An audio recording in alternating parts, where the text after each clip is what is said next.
রমাদান মাস আসার আগেই সলফে সালেহিন তারা কি করতেন? তারা দুনিয়ার কাজগুলোকে কমিয়ে ফেলতেন। রমাদান মাস আসার আগেই চেষ্টা করা উচিত এক মাসের দুনিয়াবি যে ব্যস্ততা এটাকে কমায় ফেলা। এর জন্যে যদি সম্ভব হয় বড় বড় বাজারগুলো আগে করে ফেলা উচিত, যাতে এক মাস আপনাকে দুনিয়াবি কাজের জন্য খুব বেশি ব্যস্ত হতে না হয়। রমাদান নষ্ট করে দেয় আমাদের দুনিয়াবি ব্যস্ততা, আর লাইলাতুল কদর নষ্ট করে দেয় মহিলারা। কিভাবে? শেষ দশকে বেশি বেশি ইবাদত করার কথা, শেষ দশকে আপনি দেখবেন মার্কেট ভর্তি মহিলা দিয়ে। এর জন্য আমরাও দায়ী, কারণ আমরা তাদের হাতে আমাদের উপার্জনগুলো তুলে দেই এবং শেষ দশকে তারা যা ইচ্ছা তাই করে মার্কেটে গিয়ে। তো এই জন্য রমাদান নিয়ে আমার যতগুলো চিন্তা বা লেকচার আছে এর মধ্যে এটা একটা নতুন একটা বিষয় আমার মাথায় আসছে আলহামদুলিল্লাহ, যে রমাদান আসার আগেই দুনিয়াবি যত ব্যস্ততা এগুলো কমায় ফেলা উচিত। এমনকি ঈদের যে বাজারঘাট, আমরা যে সদাইপাতি বাজারঘাট করি ঈদের, এইটাও যদি সামর্থ্য থাকে তাহলে এখনই করে ফেলা উচিত, যাতে আপনি আমি রমজান মাসে ফারেক থাকি শুধু আল্লাহর ইবাদতের জন্য। আর রমাদান মাস যে ব্যক্তি পেয়েছে কিন্তু গোনা মাফ করাতে পারতেছে না, তার চেয়ে হতভাগা আর কেউ নাই। তো প্রথমে একটা প্রিপারেশন, মানসিক প্রিপারেশন, যে এই রমাদানে আমি সর্বোচ্চ সময়টা আল্লাহকে দিব।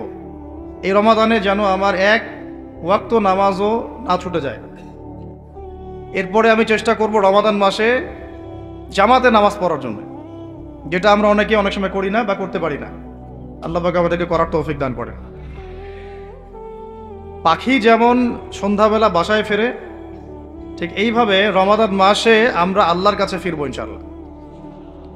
মানে সকালবেলা পাখি বের হয়, সারাদিন কাজকর্ম করে, সন্ধ্যাবেলায় কোথায় ফেরে, এই দৃশ্য আমরা সবাই দেখি।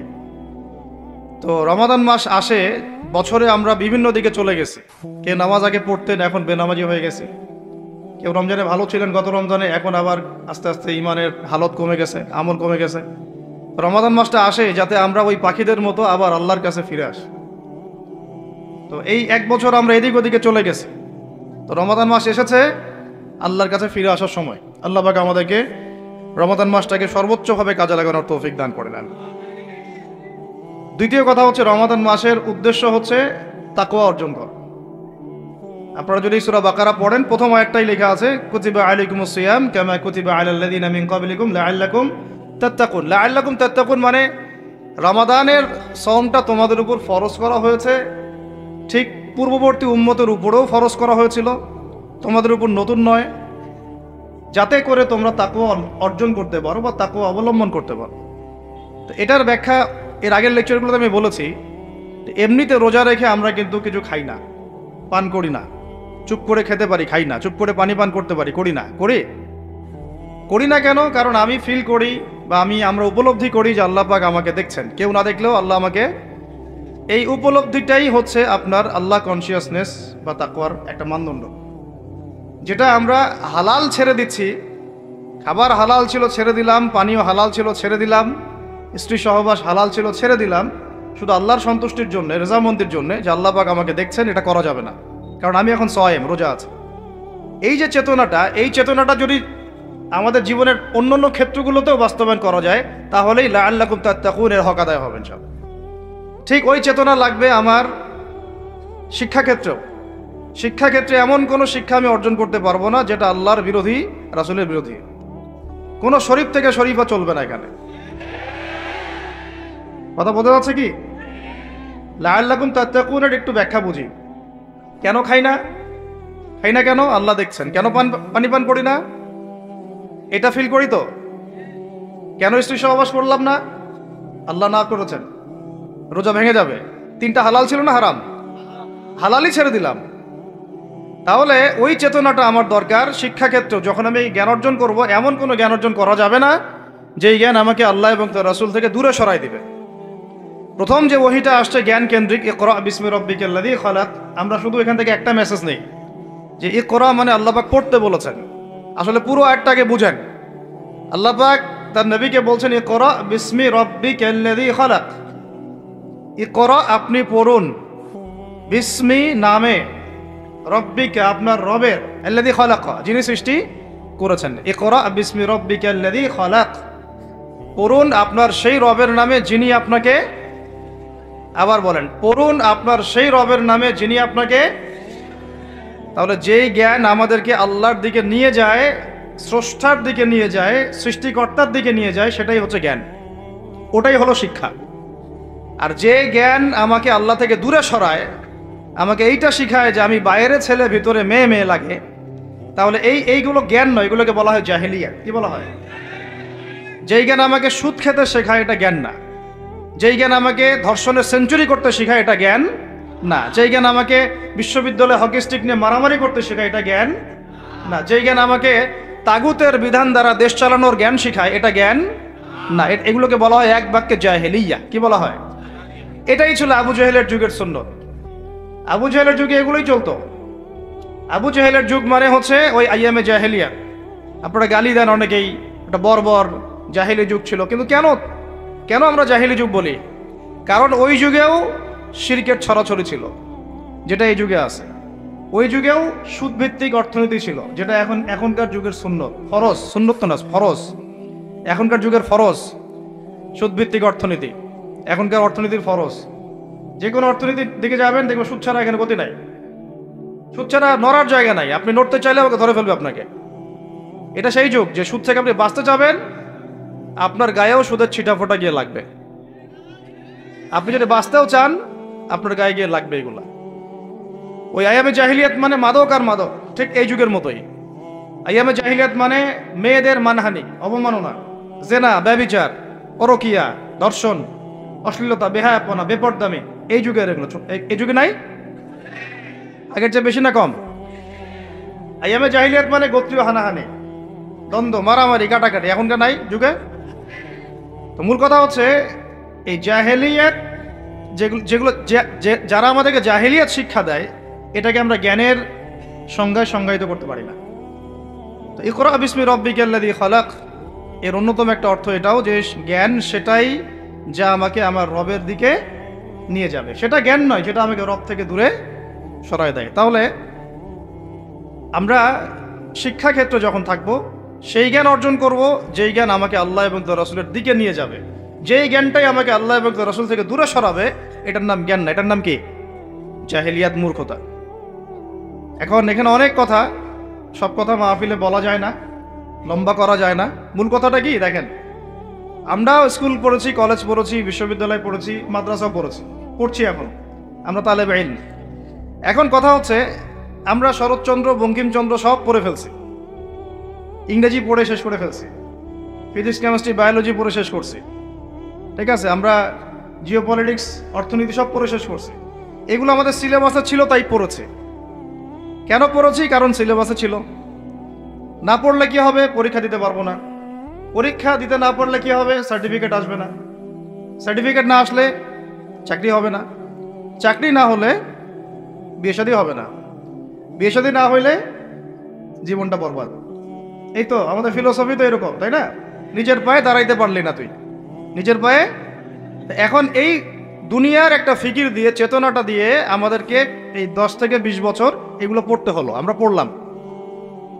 এখন যদি সিলেবাসের মধ্যে থাকতো নবীর জীবনী সাল্লাল্লাহু আলাইহি ওয়াসাল্লাম, যদি থাকতো কোরআনের তেলাওয়াত, থাকতো আরবি ভাষা, থাকতো কোরআনের তর্জমা, থাকতো নবী সাল্লাল্লাহু আলাইহি ওয়াসাল্লামের অন্তত 1000 হাদিস, অন্তত 1000 হাদিস, থাকতো ইসলামের কিছু ইতিহাস, থাকতো ইসলামী অর্থনীতির কিছু ভিত্তি, থাকতো আকীদা, উসুল এবং ফিকহ। এবং এগুলো না পড়লে আমি পাশ করতে পারতাম না। পাশ না করলে আমার চাকরি হতো না। চাকরি না হলে আমার নিজের পায়ে আমি দাঁড়াতে পারতাম না। তাহলে 16 কোটি মানুষ এগুলো শিখতো না? বুঝাতে পারতেছি? শিক্ষা রীতির মূল সমস্যা এখানে ইসলাম বিবর্জিত একটা শিক্ষা ব্যবস্থা চালু করা হয়েছে। আর কিছু আইওয়াস শোডাউন দেখিয়ে দেওয়া হয়েছে, কিছু টুকরা টুকরা ইসলাম দিয়ে দেওয়া হয়েছে। এগুলো তো থাকলোই। টুকরা টুকরা ইসলাম তো অনেক দূরের কথা। এই কোরআন রমাদান মাসে নিয়ে যদি আমরা সবাই মসজিদের কোনায় বসে বসে এই কোরআন 30 দিনে 30 খতমও দেই, তবুও ইসরায়েলের কিছুই যায় আসে না। বুঝতে পারি না কথা। এই কোরআন নিয়ে যদি সবাই আমরা মসজিদের ভিতরে বসে থাকি, নামাজ পড়ি, তেলাওয়াত করি, তারাবি পড়ি, 30 দিনে 30 খতম দেই, ওই জালেমদের, ওই পশ্চিমাদের, ইসরায়েলের কিচ্ছু যায় আসে না। এমনকি আমাদের সমাজের অভ্যন্তরে যে কাফের, ফাসেক, মুশরিক, মুনাফিক আর মুরতাদরা আছে, ওদেরও কিছু যায় আসে না। কিন্তু কখন যায় আসবে? যদি এই কোরআনের একটা বিধান খালি বাস্তবায়ন করা যাইতো তাহলে যায় আসতো। রমজানে একটা আওয়াজ যদি কেউ তোলে, রমজানে আমরা চাই, এই রমজানে আমরা চাই অন্তত অন্তত আল্লাহর কিতাবের অন্তত একটা বিধান সমাজে বাস্তবায়ন হোক, অন্তত একটা বিধান। তো আছে এখানে শত শত, কত আছে? শত শত, হাজার হাজার, হাজার হাজার তো পারেন নাই, পারা যায় নাই, পারবেনও না, এটাও জানি। অন্তত একটা করেন, আপনারাই বাছাই করেন কোনটা। না, আমি একটা অপশন দিলাম যে ইসলামী শিক্ষা ব্যবস্থা চালু করা হোক, ইসলামী শিক্ষা ব্যবস্থা চালু করা হোক, ইকরা বিসমি রাব্বিকাল্লাযী খালাক, এর বাস্তবায়ন করা হোক। করা যায় না এটা? এই দাবি কেউ উঠাবে না। আমরা সেই স্তরের মুমিন নাই এখন আর। আমরা তিলাওয়াত করতে যাব, তরজমা পড়তে যাব, কিন্তু এগুলো বলতে যাব না। বলে নিজের কাঁধে বিপদ ডাকার কি দরকার? চেতনা এরকম আমাদের। কিন্তু আমি আপনি সারা জীবন তেলাওয়াত করলেও কিছু যায় আসে না। কাফেরদের, ফাসিক জালেম মুশরিকদের কিচ্ছু যায় আসে না। যায় আসবে কখন? যখন চুরি করলে চোরের হাত কাটা হবে তখন। যায় আসবে কখন? যখন কেউ মোরতাদ হয়ে গেলে ইসলামী সরকার তাকে মৃত্যুদণ্ড দিবে, তখন যায় আসবে। জেনা করলে যখন 100 বেত্রাঘাত করা হবে তখন যায় আসবে। যখন বিবাহিত ব্যক্তি ব্যভিচার করলে রজম করা হবে তখন যায় আসবে। যখন সমকামীদেরকে পাথর নিক্ষেপ করে থেতলা করে হত্যা করা হবে তখন যায় আসবে।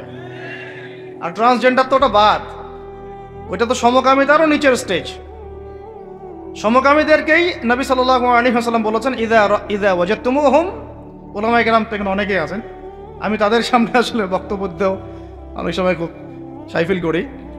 ইযা ওয়াজাদতুমুহুম ফাকতুলুল ফাইলা ওয়াল মাফউলা, যখন তোমরা এদেরকে পাবা, এদেরকে বলতে সমকামী, জেনাকার না, সমকামী মানে যারা হোমোসেক্সুয়াল, এটা তো বোঝেন আপনারা, যারা হোমোসেক্সুয়াল, যারা ছেলে ছেলে জেনা করে, মেয়ে মেয়ে জেনা করে। ইযা ওয়াজাদতুমুহুম ফাকতুলুল ফাইলা ওয়াল মাফউলা বিহি। হে মুসলিম শাসকরা শোনো, তোমরা যখন এদেরকে পাবা, মুসলমানরা তোমরা যখন এদেরকে পাবা, তাহলে যে করেছে এবং যার সম্মতিতে করা হয়েছে দুটাকে হত্যা করবে। কে বলেছেন? এটা রাসূল সাল্লাল্লাহু আলাইহি ওয়াসাল্লামের কথা, আমাদের কথা না। তিনি অন্য একটা হাদিসে বলছেন, উরজুমুল আ'লা ওয়াল আসফালা মিনহুমা, দুইটার উপরে যে ছিল নিচে যে ছিল দুইটাকেই তোমরা রজম করে দিবা। তো এগুলো বাস্তবায়ন করলে তখন যায় আসবে। আপনি রমাদানে কোরআন পড়লেও আসলে আদতে গ্লোবাল প্রেক্ষাপটে, বৈশ্বিক প্রেক্ষাপটে জালেমদের, মুশরিকদের, মুনাফিকদের, কুফফারদের কিছু যায় আসে না। কিন্তু অ্যাটলিস্ট শুরুটা হোক কোরআন থেকে। এই বলে আবার পড়াও ছেড়ে দিব এমন তো না, শুরুটা হোক অন্তত কি থেকে? কোরআন থেকে। তাকওয়ার কথা বলতে গিয়ে অনেক ঢুকে যাচ্ছে ভিতরে, আমাকে একটা কনক্লুশনে আসতে হবে। রমাদান যে তাকওয়ার শিক্ষা আমাকে দিচ্ছে রোজা রাখা অবস্থায়, ওই তাকওয়ার শিক্ষাটা আমাকে শিক্ষা ক্ষেত্রেও রাখতে হবে। আমাদের বাচ্চাদেরকে, যে বাচ্চাটাকে দেখে মনে পড়লো, আমাদের বাচ্চাদেরকে এমন কোনো শিক্ষায় শিক্ষিত করা যাবে না, একেবারে হারাম করে ফেলতে হবে নিজেদের উপরে, যে এই বাচ্চারা যদি বড় হয়ে বলে, বাবা আমি তো ছেলে না, আমার মনটা মেয়ে মেয়ে করে। কি ভয়ঙ্কর একটা সমাজ সামনে আসতে যাচ্ছে, আপনারা কি কল্পনা করতে পারতেছেন? এটা জাস্ট একটা টোকা দিয়ে দেখলো মুমিনদের ইমানের কি অবস্থা। আকাঙ্ক্ষা কি, এজেন্ডাটা কি? এজেন্ডাটা হচ্ছে বাংলাদেশের মতো কান্ট্রিগুলোতে সমকামিতাকে সরকারিভাবে বৈধ করে ফেলা। এটা হচ্ছে একটা এজেন্ডা। আর এই এজেন্ডা সরকারের না, এই এজেন্ডা হচ্ছে কিছু সুদভিত্তিক এনজিওর। একদম খোলামেলা বললাম আমি, এজেন্ডা হচ্ছে কিছু কিসের? সুদের মহাজনদের। এই কিতাবে আল্লাহ রাব্বুল আলামিন বলেছেন, যে ব্যক্তি সুদ খায় আর যে সুদ ছাড়ে না, সে যেন আল্লাহ এবং তার রাসূলের সাথে যুদ্ধ করছে। নাউযুবিল্লাহ। হাদিসের মধ্যে নবীজি বলছেন, যে ব্যক্তি 1 দিরহাম সুদ খাবে, সে যেন 36 বার জেনা করলো। আর একবার জেনা করলে, এই কিতাবের মধ্যে আছে সূরা নূরের 2-3 নম্বর আয়াতে, 100টা লাঠি, 100 লাখ বেত্রাঘাত, 1 বছরের নির্বাসন একবার করলে কি? যুবক যুবতীরা ভালো করে শোনেন, কারণ আপনাদের তো মানে উঠতি বয়স, পা পিছলা এখন বেশি। আল্লাহ রাব্বুল আলামিন এই কিতাবে বলেছেন সূরা নূরের মধ্যে, চোখ তো এমনি নিচু করো, তারপরেও যদি কেউ করে ফেলে, নাউযুবিল্লাহ, 100 বেত্রাঘাত জনসমক্ষে এবং 1 বছরের জন্য এই এলাকা থেকে বের করে দেওয়া। একবার করলে, কয়বার ভাই?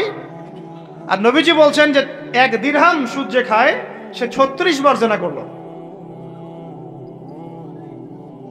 কোরআন এক জায়গায়, হাদিস এক জায়গায়, সমাজ এক জায়গায়, বিশ্ব রাষ্ট্র এক জায়গায়।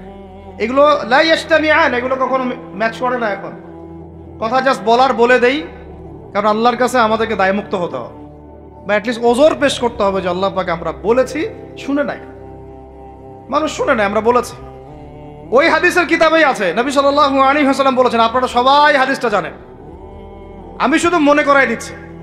আপনার নবী বলেছেন, মুহাম্মদ সাল্লাল্লাহু আলাইহি ওয়াসাল্লাম বলেন, সাল্লাল্লাহু আলাইহি ওয়াসাল্লাম, যে ব্যক্তি সুদ খায়, সুদের এই 70টা পাপের সবচেয়ে নিচের পাপ, সে যেন তার মাকে বিয়ে করবে। একটু কল্পনার জগতেও কি আপনি যাইতে পারবেন যে আপনি আপনার মায়ের সাথে বিছানায় শুয়ে আছেন? নাউযুবিল্লাহ, আস্তাগফিরুল্লাহ। হ্যাঁ, কখনো কি কল্পনা আসতে পারবে এটা আপনার? বলেন, আমার কথায় মাইক পড়তেছে? মানুষকে বুঝাইতে পারি না আমি, এটা আমাদের ব্যর্থতা, আমরা বুঝাইতে পারি না। কিভাবে বললে মানুষ বুঝবে, এটা আমাদেরও বুঝে আসতেছে না। চিন্তার জগতে চোখ বন্ধ করে কি কল্পনা করতে পারবেন যে আপনি আপনার মায়ের সাথে নাউযুবিল্লাহ সেই কাজ করতেছেন যা আপনি আপনার স্ত্রীর সাথে করেন? পারবেন? আর নবীজি বলছেন, আপনার নবী, যে ব্যক্তি সুদ খায়, সুদের পাপের 70টা শাখা আছে, তার সবচেয়ে নিচের শাখাটাই হচ্ছে এইটা। নাউযুবিল্লাহ। আমরা এই 90% মুসলমানের দেশ না এটা এখন, এটা বরং এখন 50% মুনাফিকের দেশ। আর 90% মুসলমান নাই, মানুষ কাদিয়ানি হইতে হইতে, খ্রিস্টান হইতে হইতে এখন 80%ও নেমে আসছে মুসলমানের হার। আপনারা হয়তো জানেনও না, কারণ এখানকার এলাকার মানুষ তো আপনারা বুঝবেন না। পার্বত্য অঞ্চলে যান, বর্ডার এলাকাগুলোতে যান, উত্তরাঞ্চলে যান, দেখবেন তো বহু মানুষ ইসাই মুসলিম হইতেছে দিন দিন, বহু মানুষ কাদিয়ানি হইতেছে দিন দিন, বহু মানুষ ধর্ম ত্যাগ করে খ্রিস্টান হয়ে যাচ্ছে, গ্রামের পর গ্রাম। অবস্থা ভয়াবহ। আর আমরা কি নিয়ে পড়ে আছি বলবো? ওই যে জোরে আমিন বলবেন না আস্তে? হ্যাঁ, ওই যে আপনি পায়ে পা লাগাচ্ছেন কিভাবে, গোড়ালি গোড়ালি মিলাবেন না কেনি আঙ্গুল মিলাবেন? আপনি হচ্ছে একটা কি, হাত উঠানো নামানো, হাত বাঁধা না বাঁধা। আমাদের এক ভাই বলেন, উনিও মুফতি মানুষ, উনিও মাশাআল্লাহ অনেক বড় মুফতি বাংলাদেশের। উনি বলেন যে ভাই, আমার একটা জিনিস বুঝে আসে না, মানুষ তর্ক করতেছে, আমিন জোরে বললো না আস্তে বললো, তা আমি আমিন বলিই নাই ভাই, আমি জোরেও বলি নাই আস্তেও বলি নাই। এখন কেউ আছে পৃথিবীতে, কেউ আছে জন্ম নিয়েছে যে আমাকে ফিকহের উসুল থেকে প্রমাণ করে দিবে যে আমার নামাজটা হয় নাই? উস্তাদ বলেন আপনারা, ফিকহের উসুল থেকে কেউ প্রমাণ করে দিতে পারবে যে আমার নামাজটা হয় না? আমি কিন্তু আমিন বলিই নাই। আপনারা তর্ক করতেছেন কি নিয়ে, জোরে না আস্তে নিয়ে? আমি বলিই নাই ভাই আমিন, আমার নামাজ কি বাতিল হয়ে যাবে? চিন্তা করছেন যে বিশ্ব কোন জায়গায়, রাষ্ট্র কোন জায়গায়, সমাজ কোন জায়গায়, ফিতনা কত গভীরে, আর আমরা কি নিয়ে পড়ে আছি? মানুষকে এগুলোতে ব্যস্ত রাখার জন্য কিছু মানুষ ইচ্ছাকৃতভাবে পিছনে লাগিয়ে দেওয়া আছে মুসলমানদের মাঝে বিভক্তি লাগানোর জন্য। এটা একটা সূক্ষ্ম এজেন্ডা, আপনারা বুঝতে পারতেছেন না। কয়দিন আগে দেখেন নাই, ফিলিস্তিন ইস্যু নিয়ে কথা হয়েছিল, এখন ঠান্ডা, সব চুপচাপ, মুখে একদম চুপ, কোনো কথা নাই। তারপরে আসলো শিক্ষা নীতি নিয়ে আমরা কথা বললাম, এখন চুপ, সব চুপ, কোনো কথা নাই। তারপরে ট্রান্সজেন্ডার নিয়ে অনেক সরব ছিলাম, একদম চুপ, কথা নাই।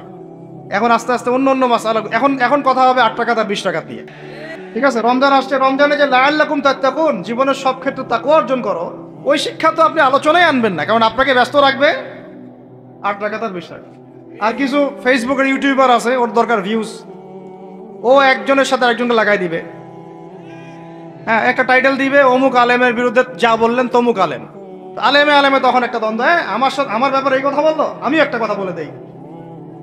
আমরা যে ভাই এত কমন সেন্সিন জাতি হয়ে গেছে দিন দিন, এগুলো দেখতে দেখতে আমরা খুবই বিব্রত এবং খুবই হতাশ।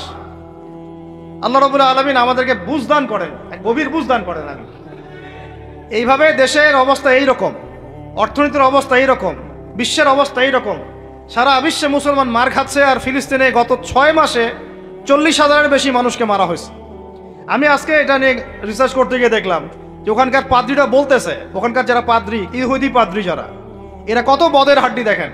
এরা বলতেছে যে ফিলিস্তিনের একটা শিশুকে দেখলেও গুলি করে হত্যা করে দিতে হবে, কারণ এরা যদি বড় হয় এরা আমাদের বিরুদ্ধে অস্ত্র ধরবে। ওরা কিন্তু বুঝে ফেলছে ঠিকই কথা, ওরা যদি বড় হয় ঠিকই আমাদের বিরুদ্ধে কি করবে, অবশ্যই ধরবো আমরা, অবশ্যই ফিলিস্তিনের বাচ্চারা তোমাদের বিরুদ্ধে অস্ত্র ধরবেই ধরবে ইনশাআল্লাহ। কয়টাকে পারবে? আল্লাহ পাক ওইখানে আরো বেশি বেশি যমজ বাচ্চা দান করে, জানেন? ওখানে বেশি বেশি যমজ বাচ্চা হয়, 2টা করে ছেলে হয়। গবেষণা দেখা গেছে। এখানে আপনারা বাচ্চা কমানোর প্ল্যান করছেন না, একটা করে নিব না দুইটা করে, আর ওইখানে আল্লাহ পাক জমজ জমজ ছেলে বাচ্চা দিচ্ছেন মাশাআল্লাহ। আর ওখানে মুজাহিদ দরকার। দেখেন মূল ইস্যুগুলোকে বাদ দিয়ে ওরা এইভাবে আগাচ্ছে। ওরা চায় পুরো হোলি ল্যান্ডটাকে দখল করতে, একদম মুসলমানদেরকে 100% নির্মূল করতে। আর আরবের মোনাফেক রাষ্ট্রগুলোকে তো ওদের তাবেদার বানায় ফেলছেই। হ্যাঁ, ওদের কাজ খ্যাপসা খাওয়া, খ্যাপসা খাবে আর মিটিং ডাকবে আর বলবে কিছু করা দরকার। আমি এগুলো কথা আমার পাগড়ির ওজনে বলতেছি না, কথাগুলো বলতেছি আমি জিওপলিটিক্স জানি বলেই, কারণ আমরা এগুলো পড়েছি ইউনিভার্সিটিতে। 10টা মুসলিম কান্ট্রি আছে পৃথিবীতে, বড় বড়, বা বেশি না, 10টার কথা বললাম। এই 10টা কান্ট্রি যদি একসাথে হয়, এদের সামরিক সৈন্যের সংখ্যা, অস্ত্রের সংখ্যা, আপনার ওই রাষ্ট্রের মজুদকৃত গ্যাস এবং তেলের পরিমাণ, জিডিপি, এগুলো ওই পশ্চিমা বিশ্বের 25টা কান্ট্রি একসাথে হইলেও পারবে না। কিন্তু আল্লাহু আকবার, কিন্তু এই 10টা কান্ট্রিকে আপনি একসাথে বসাইতে পারবেন না। এখন পর্যন্ত একসাথে একটা ফোর্স গঠন করতে পারলো না, ইহুদির বিরুদ্ধে কোনো ব্যবস্থা নিতে পারলো না, কোনো চাপ প্রয়োগ করতে পারলো না, ইভেন পণ্যটুকু বয়কট করতে পারলো না, গ্যাস বন্ধ করতে পারলো না, তেল সাপ্লাই বন্ধ করতে পারলো না। এখন পর্যন্ত বাণিজ্য এগুলো সব চলতেই আছে। আর আমরা তো মাশাআল্লাহ পড়ে আছি বাংলাদেশের মানুষ, আমিন, ফাতিহা, সূরা ফাতিহা, আমিন, জানাজার নামাজ, রফুলিয়া দেন পায়ে পা, আর কি 8 টাকা 20 টাকা, ব্যাস। আমাদের তো ভাই দিন এইটুকুই। আর এইটুকু ঠিক না হলে আমার আকীদা সহি হচ্ছে না, তাই না বিষয়টা? এইটুকে তার মনের মতো ফতোয়ায় না যেতে পারলে আমার আকীদা সহি না। যতক্ষণ পর্যন্ত ওর মনের মতো, ওর ফিকহি আমি না বুঝতে পারতেছি, ততক্ষণ পর্যন্ত আমার আকীদাও ঠিক হয় নাই। সুবহানাল্লাহ। এই হলো অবস্থা আমাদের। তো ফিকহের ক্ষেত্রে এইরকম সংকীর্ণ মানুষরা যখন হাদিস, উসুলে হাদিস, আকীদা, উসুলে ফিকহের মতো দায়িত্ব নিয়েছে, তখন তো দিনের এই অবস্থা হবে। ফেসবুক, ইউটিউব বন্ধ করেন, পত্রিকা পড়েন, বিশ্বের মিডিয়াগুলো রিসার্চ করেন। আর এখনকার বিশ্বের বড় বড় মিডিয়াগুলো কিন্তু ওরা নিয়ন্ত্রণ করে। তাই আমাকে ভালো করে অ্যানালাইসিস করতে হবে কোন মিডিয়া থেকে আপনি তথ্য নিচ্ছেন। ওরা যদি আমার একটা মূলনীতি মেনে চলেন, পশ্চিমারা যদি কাউকে বলে এ মিথ্যাবাদী, ধরে নেবেন সে সত্যবাদী। বুঝতে পারেন এই কথা? ওরা যদি কাউকে বলে অমুক মুসলিম সন্ত্রাসী, বুঝে নেবেন এই মুসলিম জান্নাতে যাইতে পারে ইনশাআল্লাহ। ওরা যদি কোনো মুসলমানকে বলে এটা মৌলবাদী, বুঝবেন এরাই পাক্কা মুসলমান। ওরা যদি কোনো দেশকে বলে এটা মোল্লা, বুঝবেন এরাই পাক্কা মুসলমান। মানে এটা সেই যুগ যে সত্যকে মানুষ মিথ্যা বানাবে, আর মিথ্যাকে কি করবে? সত্য বানাবে। এটা কিতাবুল ফিতান পড়েন, বুঝবেন। এদেরকে আমি এইভাবে মানদণ্ডে রেখে দিয়েছি। যদি বলে অমুক খারাপ, বুঝবেন ভালো না, ও ভালো। যদি বলে অমুক শান্তিতে নোবেল পাইছে, বুঝবেন এই বেটা বদের হাড্ডি। কথা বুঝতে পারছেন? ওই যে মিয়ানমারের একজন দিছিল নোবেল, মনে আছে? হাজার হাজার মানুষরা মানলো, ওরে দিল শান্তিতে নোবেল।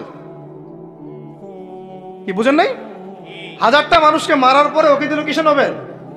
আর একজনকে দিয়েছে অর্থনীতিতে নোবেল, সে বাংলাদেশের সুদ চালু করছিল।